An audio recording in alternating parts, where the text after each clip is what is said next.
Hey, good morning. Okay, I'm working on launching Homeschooling Olympians this weekend, and I'm so excited. If you're already inside, know that the live webinar that I'm going to be doing is intended for new families. But if you are not inside the actual Homeschooling Olympians, oh, please join me on Sunday. And when I'm done, I'll drop the link to how you get on there. But I wanted to share a flood of ideas of what you can do to inspire awe and wonder for your kids. It's fall, and I don't know if you live in a place that that is this amazing. This is a big leaf maple tree, and every single year I wait for the leaves. They don't get this huge until right before they turn color and die and fall in the ground. And they turn this beautiful yellow color, and they're fantastic. Every single year, I go out and I take pictures like this because I'm amazed at how big this tree the leaves get. It's fantastic. So I was on Facebook this morning and I was just scrolling through, putting out some announcements for the webinar that's coming on Sunday and how I'm so excited about Homeschooling Olympians. And I stumbled upon this one post that, let's see if I can find it. This one post by who is this? Little Pine Learners. And let me pull it up. It's not even going to pull up the actual thread. So let me go back. Let me find, it's worth me finding the actual post. So I found this post from Little Pine Learners that showed different things that you can do with rocks. And so there's all kinds of stuff in here. And you can draw patterns. Let me just flip through some of these. You can grab your stones, create patterns that your kids can actually match on the table. You can create spiders, butterflies, bugs, or anything that's made with circles or ovals. You can do snowmen, you can put glitter and all kinds of stuff. Super fun activities of things that you can do with your kids. And so I wanted to come on and I wanted to share the most important ingredient. This is something that we would absolutely do inside of Homeschooling Olympians. It would be stemming from, now this is perfect for your littles that don't yet know how to read, or if you're in the launching stage. Imagine how awesome it is to go outside and to see something like this in your backyard. So you capture their creativity just by, number one, putting on your shoes and getting outside. You may not have big leaf maples in your backyard, but you have something. You have bark, you have sticks, you have leaves, you have cactus, you have palm trees, you have something. Seashells, oyster beds, all of these things in your backyard. So when the season changes, especially if there's a change in the air, like we live in Western Washington and we get all 4 seasons. We have rain a lot and fog and mist because we're on the rainy side of Washington, but we also get some change of the colors on the leaves. And if we're lucky or unlucky, depending on your upbringing, we get some hit and run snow that will come in, land, sometimes measurably, and then it's gone very quickly. And then we have, spring and summer and all that stuff. It's beautiful. So we do have access to things like amazing fall leaves when they turn colors. And I remember when I was teaching in a classroom, I was walking my 5th and 6th graders across the street because they were going to be going for recess. And we stopped at this one tree. And it was a maple tree, but like what you imagine, the maple leaf was little. And the tree was covered. It was fall and it had yellow and red and purple and almost black and green and brown leaves on it. And I stopped the class and I was like, wow, look at this. And we're looking at all the colors. And I said, you know what? I think I'm smart enough that I could design a tree, but I don't think I'm smart enough to design a tree that starts at a seed and grows. And then depending on how much rain falls in a year will determine what the different colors are going to be in the fall. Wow, God is amazing. And so in that moment, it was this captivating moment in nature. So the secret sauce to bringing things like this to life, where you go outside and you grab materials that you're going to be using with your kids to bring out some sort of learning activity. And thank you, Little Pine Learners, because brilliant, brilliant pictures, is what people skip. I know so many homeschoolers would go outside during nap time and they would collect these things so that they could set up a school for their kids to learn, and they're missing the point. The point is that you put on your boots and you go outside and you give your kids bags or baskets or bowls, and you let them collect a handful of things that are treasures to them. And you just pay attention. You're just watching. What are they drawn to? Are they collecting bugs? Because those would stay outside. Are they collecting rocks or sticks or leaves? And you can do this in a physical form. You can also do it in as the kids are older and things like photography where they can take pictures and stuff. But it's important that you collect physical things for these activities. Then you bring them inside, and this is specifically for littles, probably 10 and under. You give them opportunity to show off their things, and you just ooh and ah over what it is that they gathered. And everybody kind of like show and tell, because I'm telling you, I would win show and tell, like, oh, look at that leaf. But there are also other things out in my yard, like there are the jagged leaves from a different kind of tree. And some of the leaves are just, this is the tree that turns color soonest in my yard. And then I also collected a whole bunch of different kinds of rocks. And so day one is all about getting outside and collecting and then delighting in them. They're going to be begging on day two to go do it again. So guess what? You go do it again. And maybe you go a little bit further. You go to the park or you go to your neighbor's house and you see, are there different trees over there? Or that you spend a couple days just delighting in nature and seeing what is there. Once the kids have had an opportunity to gather materials, now you can start to do things with them. You put butcher paper or newspaper or something on your table to protect it. And you put the treasures in the middle of the table and you just say it's creative time. You put some fun music on in the background and everybody just takes the things and they create patterns with them. No rhyme, no reason, no instruction. What can we build with these? And then sit back and be amazed. Watch as the kids start to be creative with these various forms of materials. Sticks and leaves and rocks turn into flowers, or they turn into caterpillars, or they turn into these fantastic patterns and designs.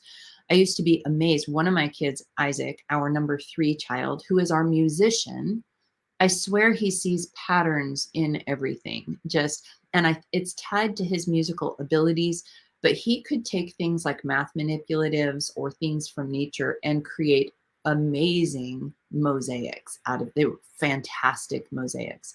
So this second stage of dealing or playing with these things in nature is just letting your kids discover and to create with them. And for you to lean over their shoulder and be amazed at what they do.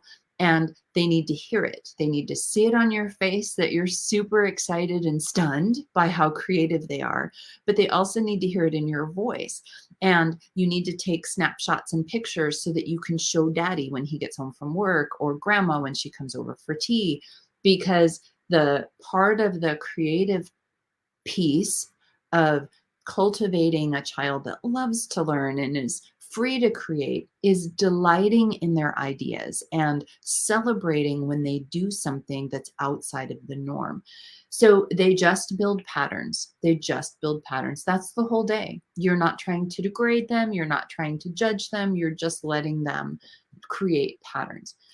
The next time you bring out the materials, you do it the same way. You protect your table, you put the materials out, and then you have them create a design, but then you grab a piece of paper and you trace the things on the paper. So now they've created their own nature puzzle.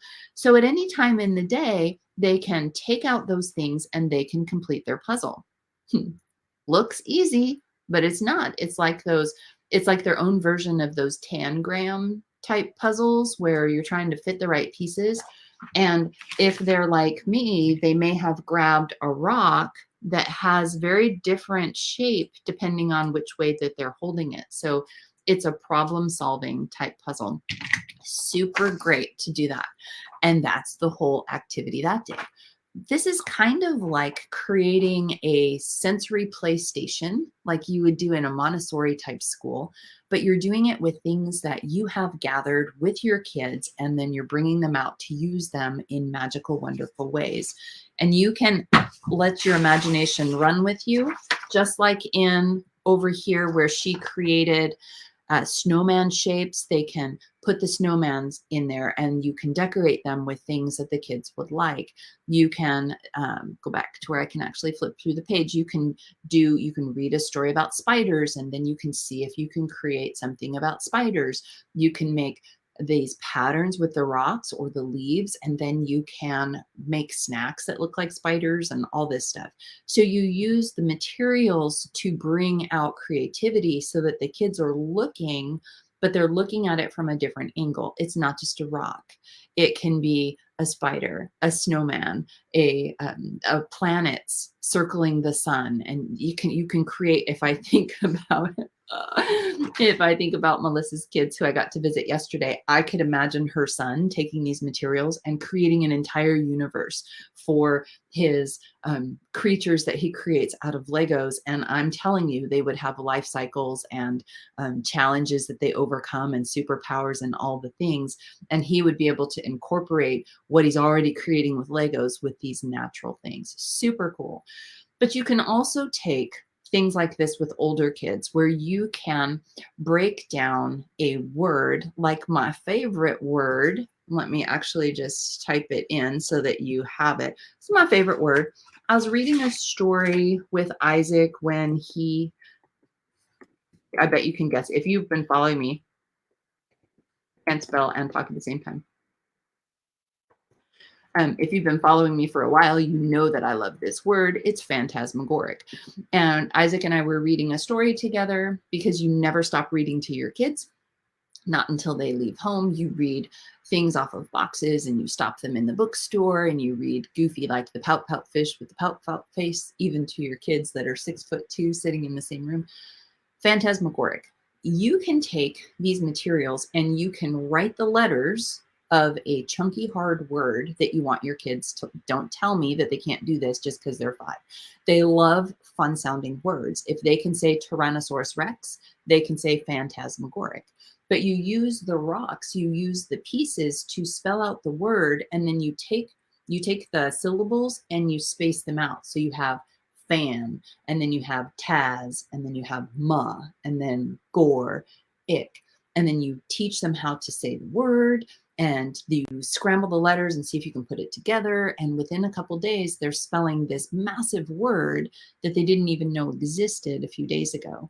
And so now you're about a week into this stack of treasures that you have gathered with your kids. And that by that time, they're starting to get old.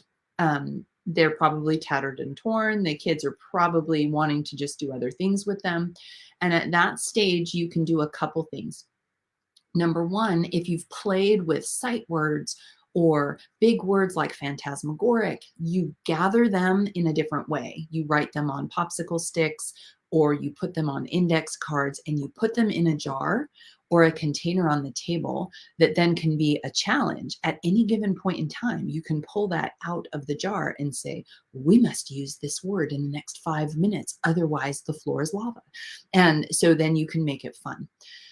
But now you take your materials and you can recycle them. You can create a permanent art piece with them, where in this case, they're stones. So you could do some kind of art where you're painting them with acrylic paints and creating designs. And there's some fantastic story stones that you can make where you can paint them and you can put doodle style images on there where you can take their favorite story and you can capture it in little images And then you put those stones, and you wash them first and you dry them and then you paint them, and you can tell their favorite story by putting them in a bag and pulling them out. And the kids put them in order on the table, and then you tell the story according to the stones. Or you do silly story time where you mix the stones and you pull them out, and now you have to tell the story of a bear that went on a rock that ate a pine cone and turned into a bee. And now you get to tell that wonderful creative story.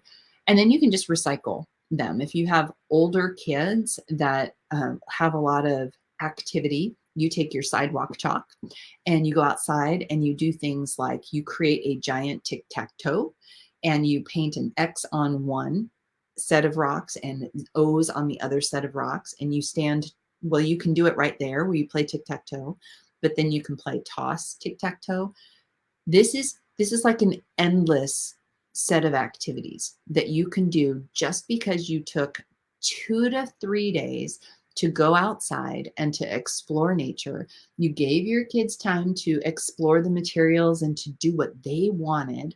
And then you slowly build up activities, and eventually these things make it back outside. You can create a display.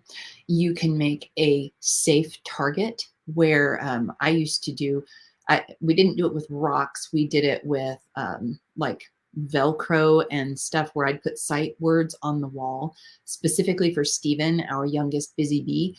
And he would throw the things on the wall and it would stick and he would read that word. And so, but you could do that outside too, where you do some kind of target shooting, some kind of aim and throw. And when you step back, you're not going to have paper proof that your kids have learned, but they're going to know how to use phantasmagoric in a sentence. They're going to know how to spell it.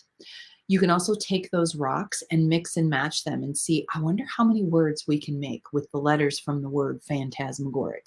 I'm telling you, there's a few. So you can have contests.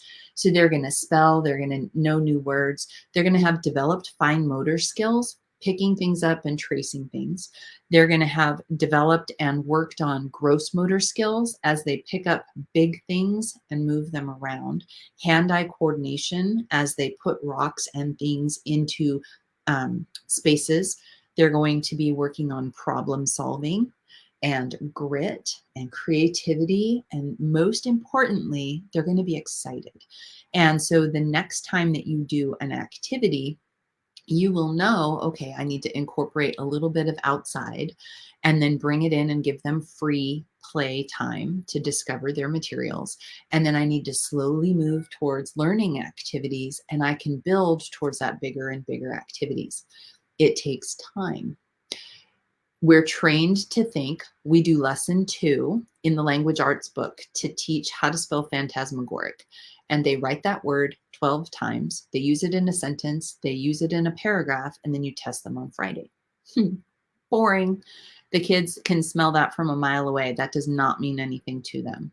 But instead, they've spent time with you. They've laughed. They've delighted you, and they have evidence because you took pictures, you smiled, and you bragged about them within their earshot. They've done creative things, they've learned, they've used that, and it just is magic. So Homeschooling Olympians is all about that in a nutshell. It's why I love to walk alongside other homeschoolers and help them do that, because we're so trained to turn the page and do the lesson and move on, and then to feel the pressure that, oh, we're behind because we didn't do that assignment yesterday. When in fact, if we just can relax and enjoy our kids and bring learning to them in a way that is tactile and filled with emotion and creativity, that the end result, everybody would agree, the end result is better. It's better because the kids are sparked, they're excited, they're enthusiastic, they're creative, they think outside of the box, they solve problems. And yet you won't, the reason why Homeschooling Olympians exists is because without someone like me, there are other people out there, but without someone like me that's gray enough to know, okay, do this, it works. you freak out because you think, well, but I have to do that lesson from yesterday, right? I have to check off those boxes, right? And you lose your way, you lose your joy, you lose your peace, and you lose creativity. And worse, your kids lose that spark that a 4-year-old has when they see something like this. It's like, oh my gosh, this is completely and totally captivating. And just with this alone, I can think of 1,000 things to do with just this alone. So super, super fun. That's my word for today. I would love to know if you've ever done anything like this in your life, or please, Lord, if you're inspired to throw your shoes on and to go gather materials today or tomorrow and to experiment with this kind of learning with your own kids. If your kids are older, you will have to be more creative how to captivate their attention and such, and to make it a learning activity, but you can do it even with teenagers. I walked inside, and this leaf was sitting on my counter. And my 6'2" son gasped. He gasped.